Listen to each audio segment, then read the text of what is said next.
been a while since I recorded a video. You can probably tell that my hair is a different color now. It's now yellow. I guess technically the word is blonde in English. It's dripping at the moment, so please forgive that. I just shaved, so there might be some red spots on my face. That's blood. I am bleeding. It happens sometimes to humans. Um, Pretty sure I'm human. Uh, Last time I checked. Anyway, this is a cool little thing that I like. It's a gift. It's like a little Irish Trinity, and I've been really finding it very meaningful. Um, so that's something that I love. Um, and I thought today it would be nice to do a little bit of Marx, because who doesn't love the young Marx? Well, a lot of people don't love him, but I love him.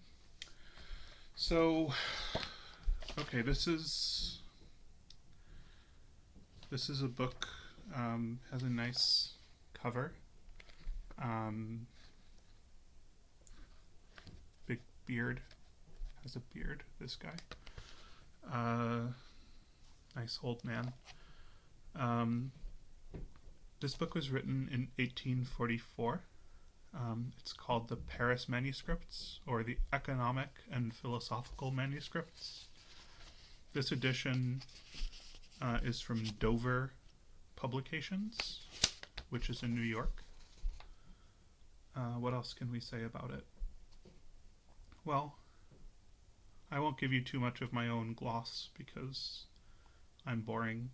I'll just read you the publisher's note and then we'll get started. So, here's the publisher's note. This volume of Karl Marx's Economic and Philosophic Manuscripts of 1844 was translated from the German text contained in Marx Engels' collected works, and then there's some numbers. Corrections were made of typographical errors and the author's obvious slips, spotted by the Institute of Marxism-Leninism of the Central Committee of the CPSU when preparing the latest Russian edition. The appendix to the present volume contains outlines of a critique of political economy by Friedrich Engels, translated from the German text contained in the collected works. The present volume was translated by Martin Milligan, who also supplied notes on Hegelian terminology and most of the footnotes. So, the table of contents, I think it's nice and relaxing to look at tables of contents, so I'll show it to you. The table of contents looks like this. It's kind of nice. Not sure if you can see it. There you go. Contents. Some good stuff here. Estranged labor. Love that. There's crude equalitarian communism. Wonder what that means. Bet we'll find out. Ooh, the power of money. Let's see what that is. Oh, and then the critique of Hegelian dialectic as a whole. Oh, philosophy as a whole. Even better. Okay. Introduction. Economic and Philosophic Manuscripts of 1844 are a rough draft of Karl Marx's first economic investigation.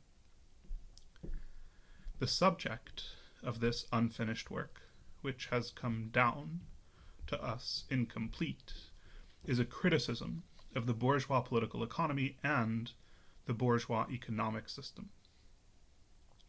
The title given by the Institute of Marxism-Leninism, Economic and Philosophic Manuscripts of 1844, embraces 3 manuscripts. The first and earliest is largely of a preparatory nature. Marx's own observations and conclusions alternate in it, with passages from bourgeois and petty bourgeois economists.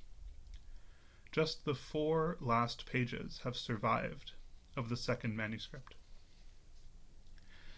The third manuscript consists of supplementary remarks to the missing pages of the second manuscript.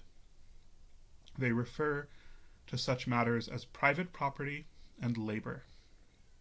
Private property and communism, please forgive my neighbors. And the power of money in bourgeois society. A large section of the third manuscript is devoted to a critical analysis of Hegelian dialectic and Hegelian philosophy on the whole.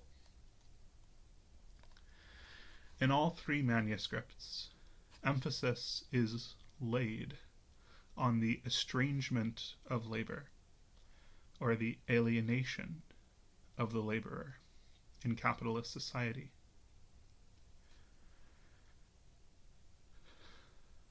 The category of estrangement was prominent in Hegel's philosophy, and particularly in Feuerbach's philosophical criticism of religion.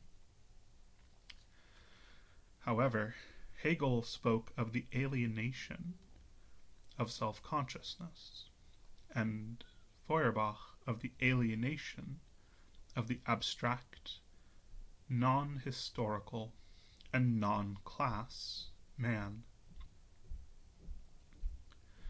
Marx speaks of the estrangement or alienation of the laborer. He imparts an entirely new economic, class, and historical content to the conception of estrangement.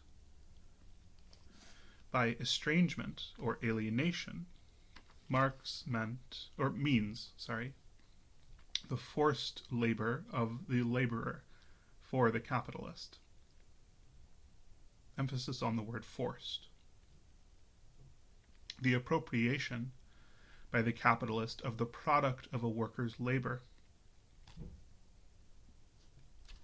and the separation of the laborer from the means of production, which, being in the capitalist's possession, confront the laborer as an alien, enslaving power. Here, Marx comes close to an exposition of the characteristic features of capitalist exploitation. As he criticizes the bourgeois economists from the standpoint of socialism, Marx reveals and emphasizes the inimical mutual antithesis of labor and capital. He shows that the more wealth a laborer produces under capitalism, the poorer he grows. That the very process of the economic development of capitalist society leads inevitably to revolution and raises the question of workers' emancipation, which, as he points out, contains universal human emancipation. Speaking of the estrangement of labor as of an economic fact, Marx underscores that reference is made to real, objective life, and that the struggle to eliminate this estrangement is a practical revolutionary struggle for a communist remodeling of all society. He notes the tremendous importance of material production, the ordinary industrial production, in man's history, and its influence on religion, law, morals, science, art, etc. Unlike Hegel and Feuerbach, Marx turns to a specific materialistic study of man, stressing the latter's active part in nature and society. In his economic and philosophic manuscripts of 1844, Marx is still under the strong influence of Feuerbach, which comes to the surface in particular in his overestimating Feuerbach, and in the fact that he makes use of such Feuerbachian concepts as man, the species being, naturalism, humaneness, etc., in proving some of the points of the new world outlook he was then developing. Although he does impart to these terms a new content. It is not just the Feuerbachian terminology, but the Hegelian as well, that Marx still uses in all three of his manuscripts. But, in spite of Feuerbach's appreciable influence, Marx begins in this early work to lay the foundation of that revolutionary, materialistic world outlook which was soon further developed in the Holy Family, and in particular, the German ideology. The appendix contains Friedrich Engels' outlines of a critique of political economy, which he began in late 1843 and completed in early 1844.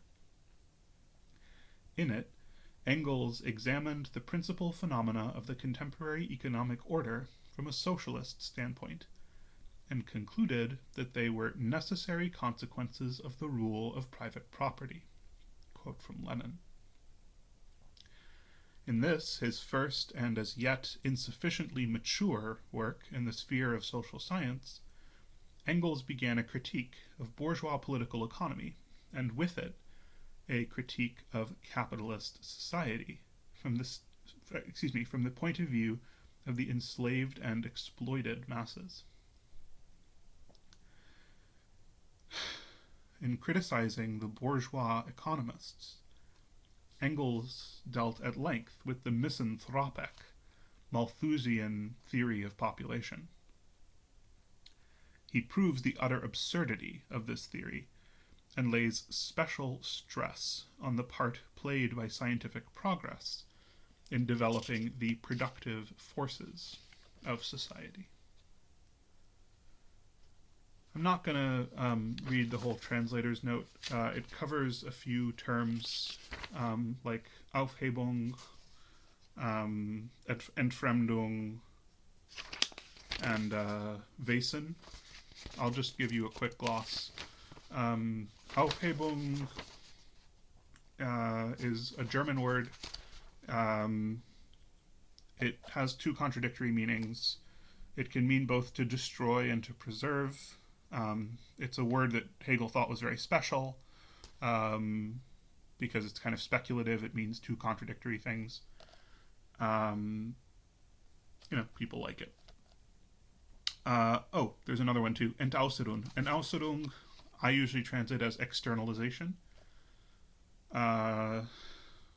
Literally making something external, outering.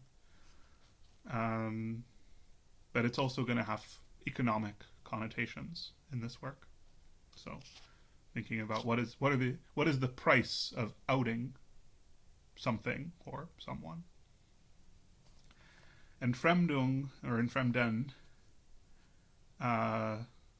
is usually translated as alienation or estrangement. Which is what it is. And then Wesen, I would translate as essence.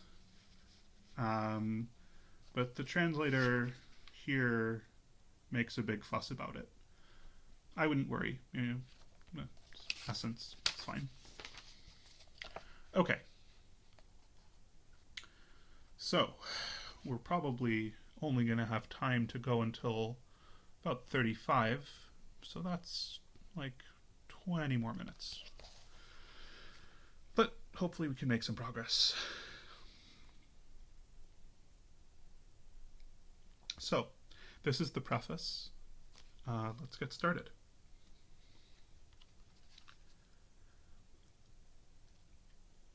I won't be reading the footnotes for this. I have already given notice in the Deutsch, I'm probably going to butcher this pronunciation, Deutsch-Französische Jahrbucher, the critique of jurisprudence and political science in the form of a critique of the Hegelian philosophy of right. In the course of elaboration for publication, the intermingling of criticism directed only against speculation, with criticism of the various subjects themselves, proved utterly unsuitable, hampering the development of the argument and rendering comprehension difficult. Moreover, the wealth and diversity of the subjects to be treated could have been compressed into one work, only in a purely aphoristic style, whilst an aphoristic presentation of this kind, for its part, would have given the impression of arbitrary systematizing. I shall therefore issue the critique of law, ethics, politics, etc., in a series of distinct independent pamphlets, and, at the end, try in a special work to present them again as a connected whole, showing the interrelationship of the separate parts. And finally, shall make a critique of the speculative elaboration of the material. For this reason, it will be found that the interconnection between political economy and the state, law, ethics, civil life, etc., is touched on in the present work only to the extent to which political economy itself, ex professo, touches on these subjects. It is hardly necessary to assure the reader conversant with political economy that my results have been won by means of a wholly empirical analysis based on a conscientious critical study of political economy. Whereas the uninformed reviewer who tries to hide his complete ignorance and intellectual poverty by hurling the utopian phrase at the positive critic's head, or, again, such phrases as pure, resolute, utterly critical criticism, the not merely legal but social, utterly social society, the compact, massy mass, the oratorical orators of the massy mass. This reviewer has yet to furnish the first proof that besides his theological family affairs, he has anything to contribute to a discussion of worldly matters.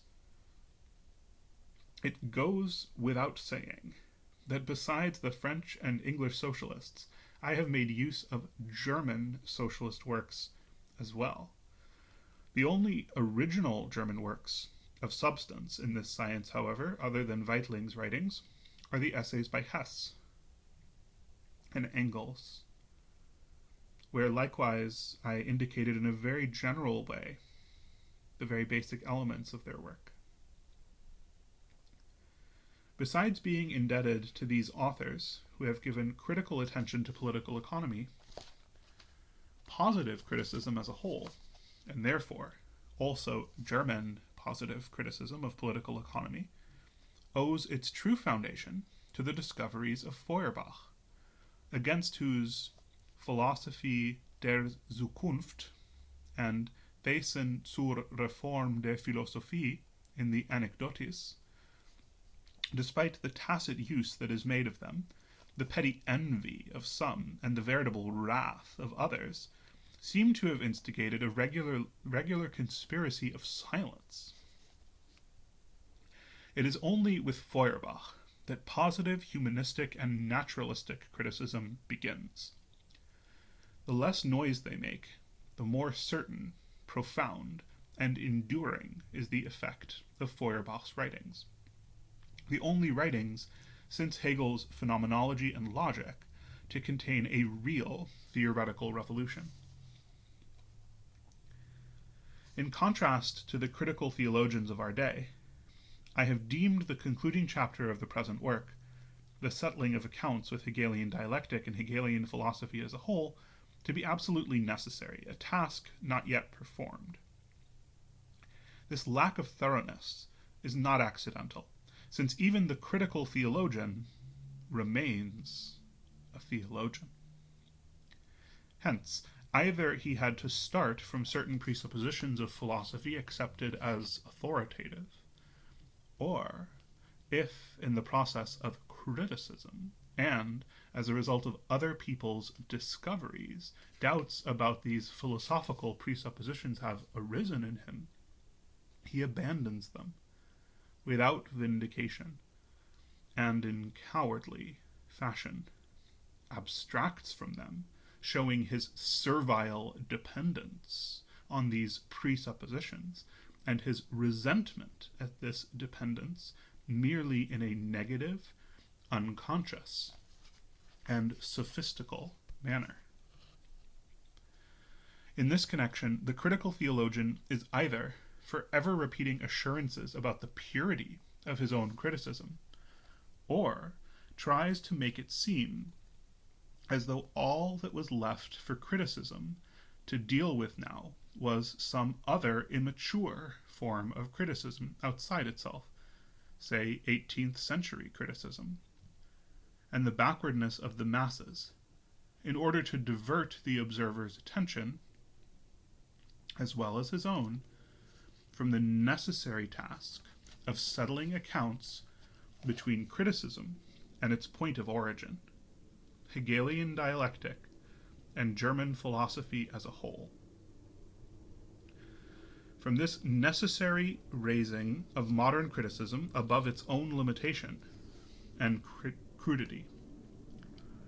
Eventually, however, whenever discoveries such as Feuerbach's are made about the nature of his own philosophical presuppositions, the critical theologian partly makes it appear as if he were the one who had accomplished this, producing that appearance by taking the results of these discoveries and, without being able to develop them, hurling them in the form of catchphrases at writers still caught in the confines of philosophy.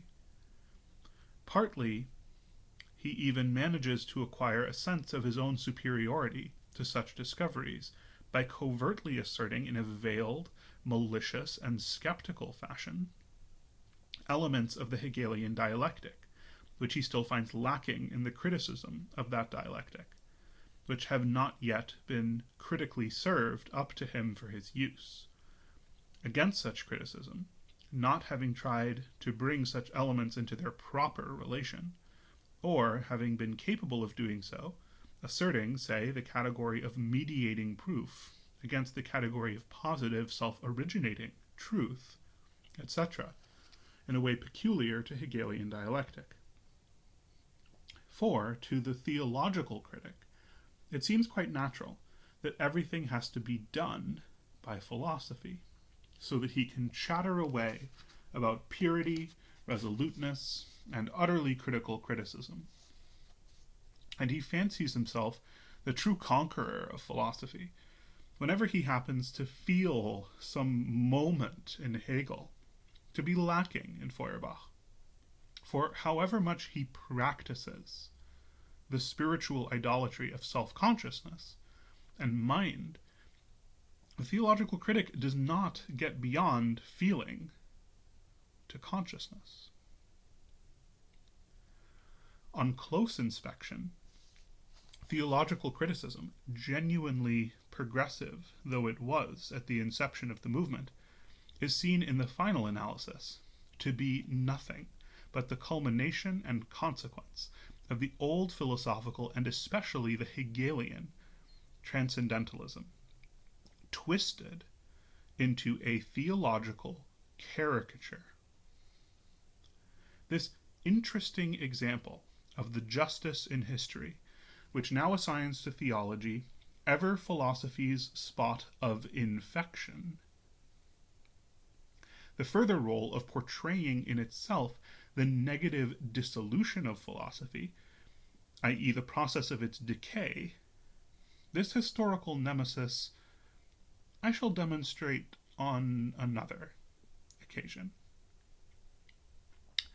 How far, on the other hand, Feuerbach's discoveries about the nature of philosophy required still, for their proof at least, a critical settling of accounts with philosophical dialectic, will be seen from my exposition itself. And that is the preface. We have about 10 minutes left, and we are on page 20. This section is called Wages of Labor. Wages are determined through the antagonistic struggle between capitalist and worker. Victory goes necessarily to the capitalist. The capitalist can live longer without the worker than can the worker without the capitalist. Combination among the capitalists is customary and effective. Workers' combination is prohibited and painful in its consequences for them. Besides, the landowner and the capitalist can augment their revenues with the fruits of industry.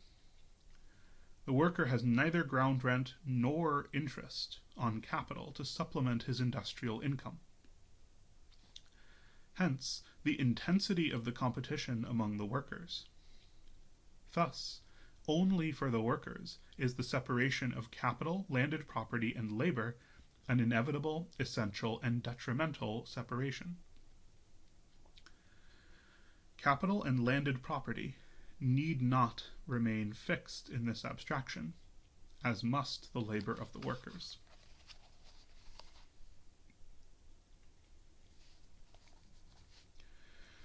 The separation of capital, ground rent, and labor is thus fatal for the worker.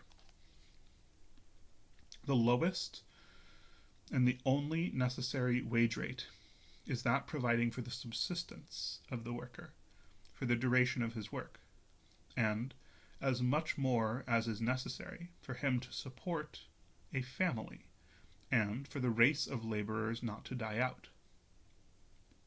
The ordinary wage, according to Smith, is the lowest compatible with common humanity. That is a cattle-like existence. The demand for men necessarily governs the production of men, as of every other commodity. Should supply greatly exceed demand, a section of the workers sinks into beggary or starvation. The worker's existence is thus brought under the same condition as the existence of every other commodity. The worker has become a commodity, and it is a bit of luck for him if he can find a buyer. And the demand on which the life of the worker depends on the whim of the rich and the capitalists. Should the quantity and supply exceed the demand, then one of the constituent parts of the price, profit, ground rent, or wages, is paid below its rate.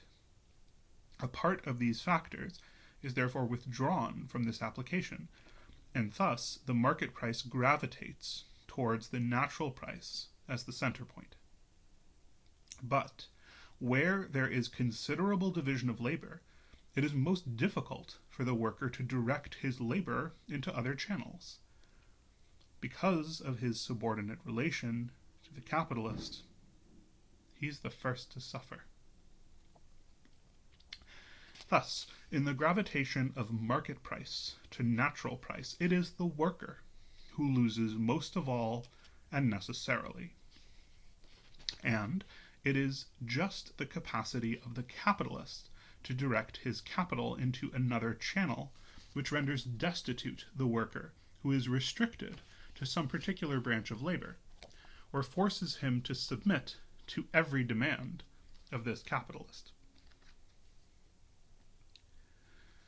The accidental and sudden fluctuations in market price hit rent less than they do that part of the price which is resolved into profit and wages, but they hit profit less than they do wages.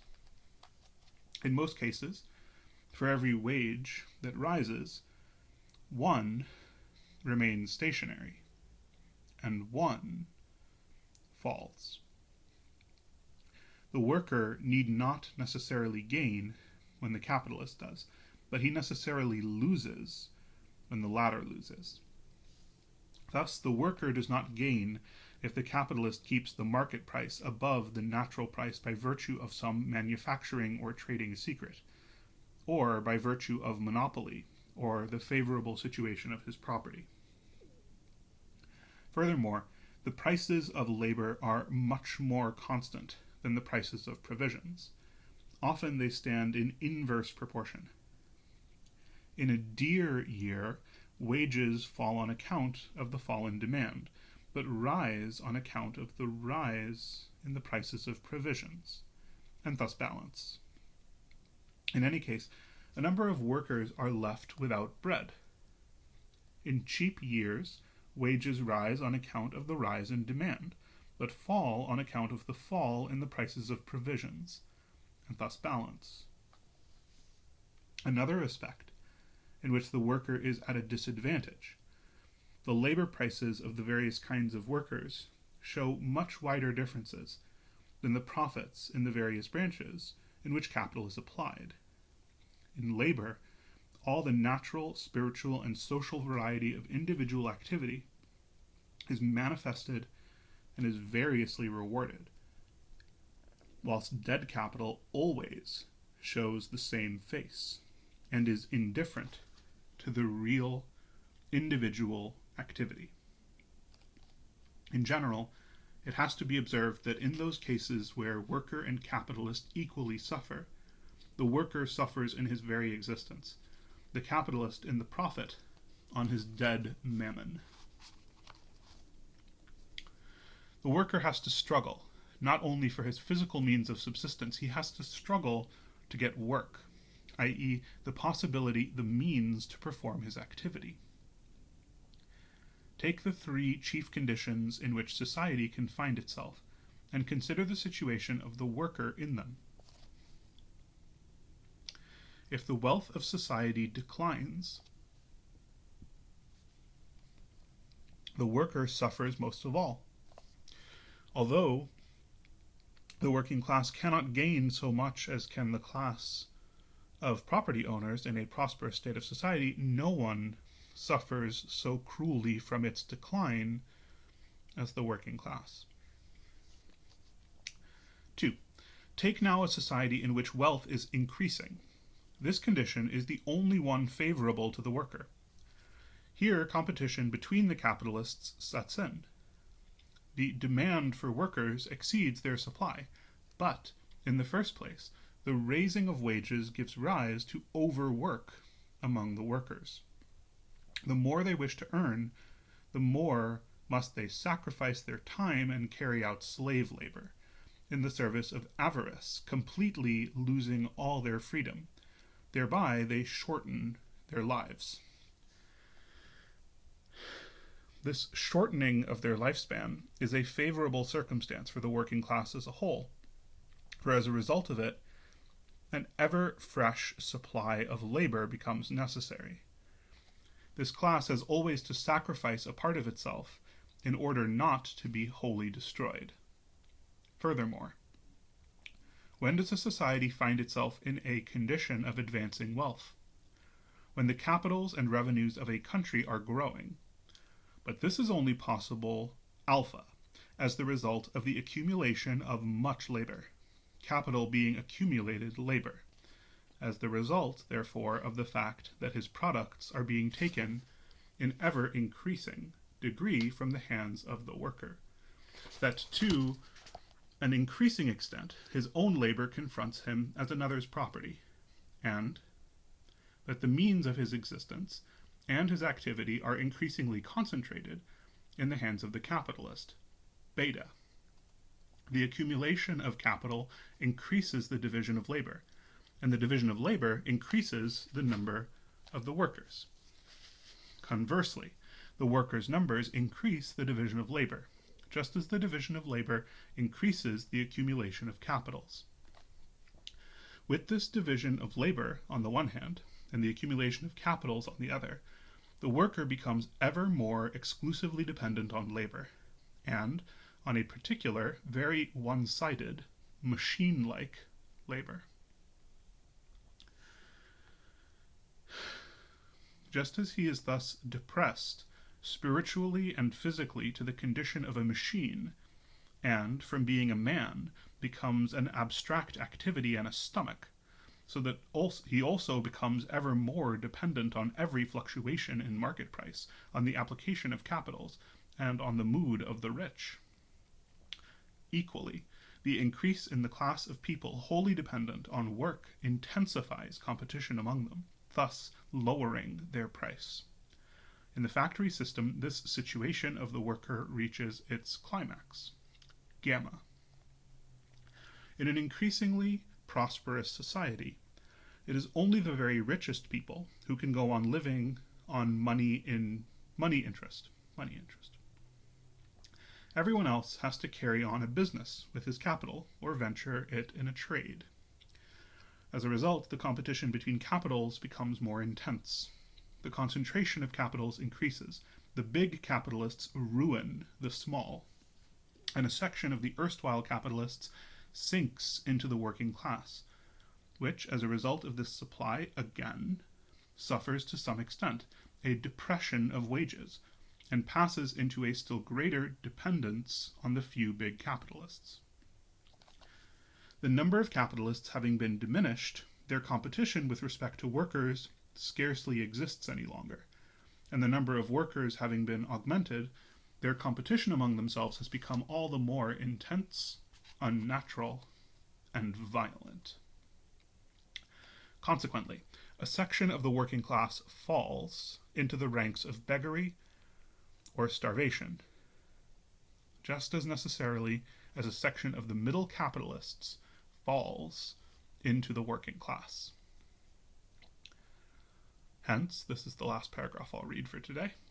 Hence, even in the condition of society most favorable to the worker, the inevitable result for the worker is overwork and premature death, decline to a mere machine, a bond servant of capital, which piles up dangerously over against him more competition, and for a section of the workers, starvation or beggary. So that's page 25. We made it to page 25. It's a little bit, depressing, but hopefully it'll get better soon. We have a lot more to go in this book before we reach the end. So let's see how it goes.